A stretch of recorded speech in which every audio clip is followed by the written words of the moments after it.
Hello दोस्तों, स्वागत है हमारे नए वीडियो में। आज की वीडियो में हम लोग एक रोमांटिक ड्रामा मूवी को एक्सप्लेन करने वाले हैं। इस मूवी में हम लोग एक ऐसी लड़की को देखेंगे जिसके पास पैसों की बहुत तंगी होती है और उसके पति के ऊपर काफी ज्यादा लोन भी होता है। इसके बाद वो लड़की अपने लोन को माफ करने के लिए बैंक मैनेजर के पास में जाती है, लेकिन लोन माफ करने के एवज में बैंक मैनेजर उसके साथ घपाघप करना चाहता है। वो लड़की भी इसके लिए मान जाती है। अब वो बैंक मैनेजर अक्सर लड़की को अपने पास बुलाया करता था और अपने हैंडपंप के पानी से उसके खेत को गीला करता था। धीरे धीरे इस लड़की को भी मैनेजर के हैंडपंप की आदत लग जाती है। इसके बाद इन दोनों के बीच में क्या होता है ये हम लोग आगे इस वीडियो में देखेंगे। तो चलिए इस मूवी को शुरू करते हैं। मूवी के शुरुआत में हम लोग नीना को देखते हैं। वो अभी सुपरमार्केट में है और अपने जरूरत के सामान खरीद रही है, लेकिन उसके पास पैसे कम पड़ जाते हैं और इसलिए वो कुछ सामान को वापस करती है। यहाँ हम लोग ये जानते हैं कि नीना के पास पैसों की बहुत तंगी है। अपने सामान को लेने के बाद जब नीना चलते हुए वापस आ रही थी तभी एक कार वाला उस पर कीचड़ उछालता है, लेकिन उस आदमी को जैसे ही अपनी गलती का एहसास होता है वो जल्दी से बाहर आकर नीना से माफी मांगता है।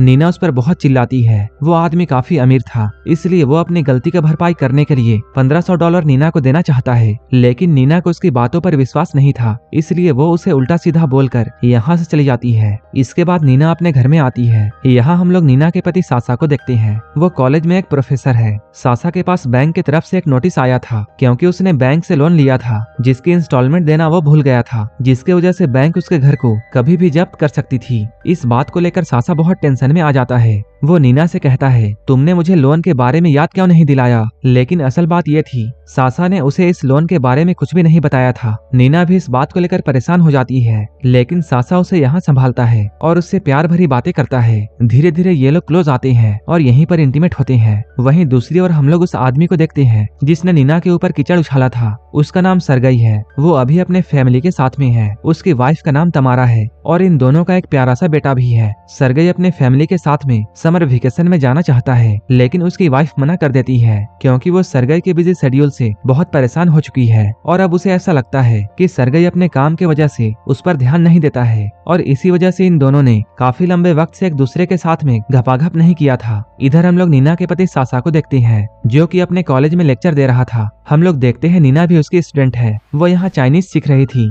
नीना के बगल में ही उसकी फ्रेंड बैठी हुई थी जो कि सासा के बारे में उससे काफी अजीब सवाल पूछ रही थी। नीना के फ्रेंड के सारे क्वेश्चंस सासा के हैंडपंप के बारे में था। उस लड़की की बातों से नीना ये समझ जाती है कि वो लड़की सासा को पसंद करती है और वो सासा के साथ में घपाघप करना चाहती है। क्लास खत्म होने के बाद सासा नीना को बैंक में जाकर उनसे बात करने के लिए कहता है ताकि इन दोनों को लोन चुकाने के लिए कुछ समय मिल जाए। इसके बाद नीना बैंक में जाती है। यहाँ वो सरगई से मिलती है। नीना उसे देखकर ये समझ जाती है कि इसी आदमी ने उसके ऊपर कीचड़ उछाला था और वो इस बैंक का मैनेजर है। सरगई की आज कुछ चाइनीज क्लाइंट के साथ मीटिंग होती है, लेकिन सरगई को चाइनीज नहीं आती थी, जिसकी वजह से उसे किसी ऐसे की मदद चाहिए थी जो कि चाइनीज जानता हो। यहाँ पर नीना सरगई की मदद करने के लिए आती है। वो कहती है मुझे चाइनीज आती है। वहीं इधर सासा अपने एक्स्ट्रा इनकम के लिए पार्ट टाइम जॉब कर रहा था। वहीं दूसरी ओर उन चाइनीज क्लाइंट्स को कसिनो जाकर गेम्स खेलना था, इसलिए सरगई नीना को भी अपने साथ कसिनो लेकर जाता है। नीना के काम से खुश होकर सरगई उसे 2 चिप्स देता है, जिसे लेने से नीना पहले तो मना करती है, लेकिन बाद में वो उन चिप्स को 0 नंबर पर लगाती है। नीना की किस्मत बहुत तेज थी, इसलिए वो देखते ही देखते यहाँ $7000 जीत जाती है। अचानक इतने सारे पैसे देखकर नीना बहुत खुश होती है। इसके बाद वो अपना सारा का सारा पैसा फिर से 0 नंबर पर लगाती है। यहाँ सरगई उसे रोकने की काफी कोशिश करता है, लेकिन वो सरगई की कोई भी बात नहीं सुनती है। इसके बाद वो अपना सारा पैसा एक ही झटके में हार जाती है। सरगई अब धीरे धीरे नीना की तरफ अट्रैक्ट होने लगा था, इसलिए वो उसी रात नीना के साथ में डिनर करने के लिए एक होटल में जाता है। नीना पहली बार इतने आलीशान होटल में आई थी, जिसकी वजह से वो बहुत खुश थी। नीना यहाँ पर अपने लोन के बारे में बातें करती है, लेकिन सरगई लोन के बारे में बातें करके अपनी शाम को खराब करना नहीं चाहता था, इसलिए वो नीना के साथ डायरेक्ट घपाघप करने के बारे में पूछता है। नीना को ये सुनकर अच्छा नहीं लगता है, इसलिए वो गुस्से में यहाँ चली जाती है। घर आने के बाद नीना सासा को अपनी पूरी बात बताती है। जब सासा को ये पता चलता है कि नीना ने $7000 गंवा दिए थे, तब सासा नीना पर बहुत गुस्सा करता है। नीना को ये देखकर बहुत दुख होता है कि सासा को इस बात पर गुस्सा नहीं आ रहा है कि सरगियो उसके खेत का पानी पीना चाहता था, बल्कि सासा को तो बस पैसों की पड़ी हुई है। अगले ही दिन नीना ये सारी बातें अपने दोस्त को भी बताती है। है। उसकी दोस्त ये समझ जाती है कि नीना भी अब सरगई की तरफ अट्रैक्ट होने लगी है, लेकिन वो सासा को भी धोखा देना नहीं चाहती है। इधर सरगई का भी वही हाल था, क्योंकि उसे भी अब नीना पसंद आने लगी है, इसलिए वो उसकी फोटोज देखता है। इधर सासा अपने लोन को चुकाने के लिए जी जान से मेहनत कर रहा था, लेकिन बैंक वाले एक बार फिर से सासा को लोन चुकाने के लिए नोटिस भेजते हैं। अगर सासा ने लोन जल्दी नहीं चुकाया तब वो लोग कार्रवाई कर सकते हैं। अब सिर्फ नीना ही ऐसी इंसान है जो कि सासा को इस मुसीबत से बचा सकती है।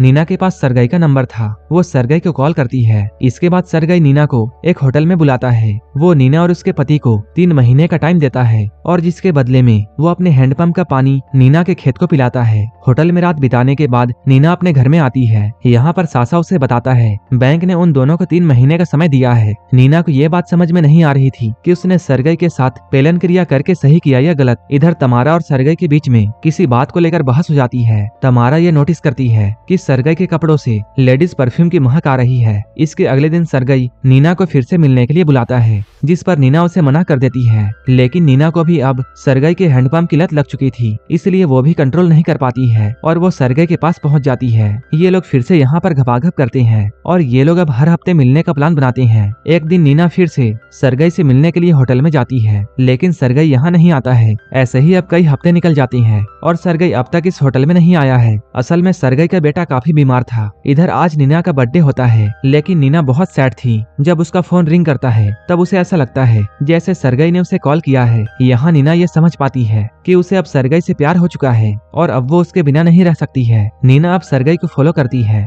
इधर नीना के अपसेट रहने से सासा को ऐसा लग रहा था कि नीना बीमार है, इसलिए वो अब नीना का बहुत ध्यान रखता है। इसके बाद वो नीना के साथ इंटीमेट होने की कोशिश करता है, लेकिन नीना तो अब सिर्फ सरगई के साथ इंटीमेट होना चाहती है, इसलिए वो ये बात सासा को भी बताती है। वो सासा से कहती है उसका किसी और के साथ अफेयर चल रहा है। ये सुनकर सासा को नीना पर बहुत गुस्सा आता है और वो उसे अपने घर से बाहर निकाल देता है। इसके बाद नीना सरगई को कॉल करती है और वो उसे मिलने के लिए बुलाती है। सरगई नीना से मिलने के लिए आता है और वो नीना को एक सुंदर सा फ्लैट दिलाता है। तभी नीना की फ्रेंड उसके पास आकर ये पूछती है क्या सरगई तुमसे शादी करेगा, जिस पर नीना कोई भी जवाब नहीं देती है। एक बार नीना सरगई को मिलने के लिए बुलाती है। तभी तमारा को भी नीना के बारे में सब कुछ पता चल जाता है, लेकिन वो सिर्फ अपने बच्चे की वजह से चुप हो जाती है। इसके बाद सरगई नीना के पास में आता है। यहाँ नीना उससे पूछती है मैं तुम्हारे लाइफ में क्या अहमियत रखती हूँ। सरगई कहता है नीना उसके लिए बहुत खास है। ये सुनकर नीना बहुत खुश होती है। अब वो धीरे धीरे सरगई से बहुत प्यार करने लगी है। इधर हम लोग सासा को देखते हैं, जो कि नीना के दोस्त के साथ में रहना शुरू कर देता है। नीना अभी भी सासा के लेक्चर को अटेंड करती है। पूरा कॉलेज उन दोनों के बारे में जानता है, इसलिए सासा ये चाहता है कि नीना उसके लाइफ से दूर चली जाए।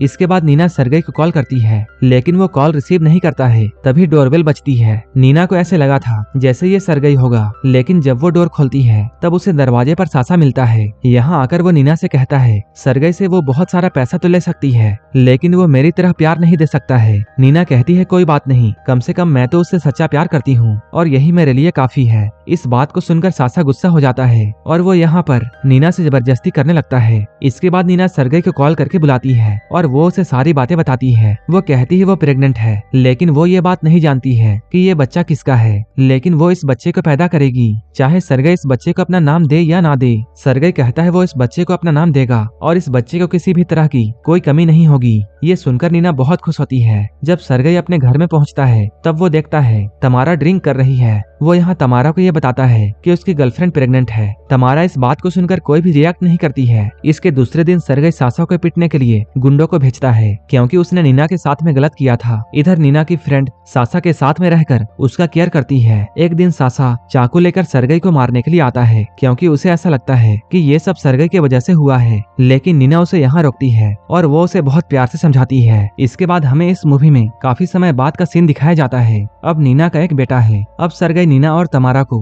एक साथ ही रखता है। अब वो अपने दोनों वाइफ को टाइम भी देता है। इसके बाद हम लोग ये देखते हैं नीना सरगई के साथ में एक पार्टी में जाती है। यहाँ पर सासा भी होता है। वो यहाँ पर नीना से कहता है वो आज भी उसके वापस आने का वेट कर रहा है। ये सुनकर नीना सासा को होटल के एक कमरे में लेकर जाती है और उसके साथ भयंकर घपाघप करती है। इसके बाद नीना सासा से कहती है वो उसके पास कभी भी वापस नहीं आने वाली है और ये कहते हुए वो इस रूम से बाहर चली जाती है। नीना ये सोचकर बहुत इमोशनल हो जाती है कि सासा अब भी उसका वेट कर रहा है और ये मूवी यहीं पर खत्म हो जाती है। ऐसे ही मूवीज के लिए आप हमें टेलीग्राम और इंस्टाग्राम पर फॉलो कर सकते हैं, जिसका लिंक डिस्क्रिप्शन में दिया हुआ है। और मूवी अच्छी लगी हो तब एक लाइक जरूर कर देना और ऐसे ही वीडियोस के लिए मेरे चैनल को सब्सक्राइब कर लेना। तो मिलते हैं हमारे नेक्स्ट वीडियो में।